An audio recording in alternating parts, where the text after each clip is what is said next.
Et je vous l'annonçais en titre, on est lundi et comme chaque début de semaine, Bernard Bougma analyse pour nous une actualité politique et la dernière en date, ce qu'on pourrait qualifier du nœud papillon gate. Je vous laisse découvrir l'édito de Bernard Bougma.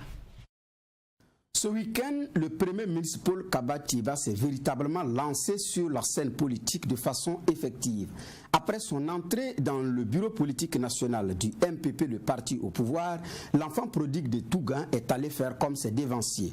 Patronage de la finale d'une coupe de football dénommée Tournoi de la Fraternité, participation à l'émission Tapis d'honneur de la RTB Radio, en plus d'autres activités, ont meublé le retour de l'enfant prodigue parmi les siens. L'ancien fonctionnaire de la BCAO a affirmé au cours de l'émission d'ailleurs Tapis d'honneur que les ministres organisent les ateliers à Koudougou juste pour les perdièmes. Alors, quelles sont les mesures conservatoires qui vont avec? Autre question. Quelles sont les mesures conservatoires qui vont avec quand vous dites qu'un ministre a servi plus de 900 millions de francs CFA comme perdième aux agents de son ministère? Pour le moment, nous attendons votre réponse.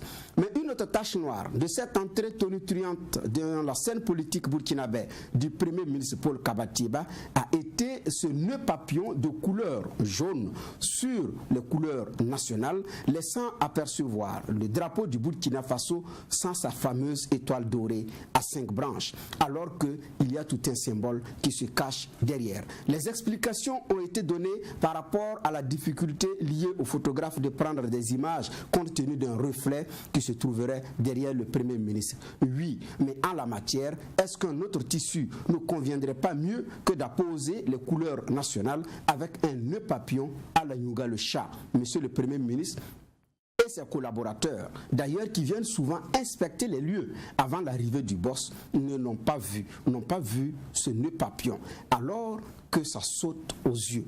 Ce débat a été qualifié de puéril par certains.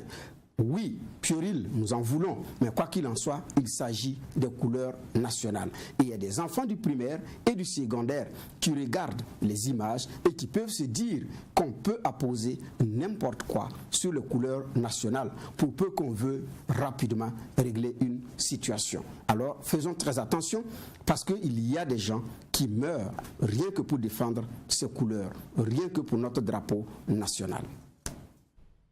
Voilà à l'instant Bernard Bougma pour boucler notre page nationale et hors de chez nous.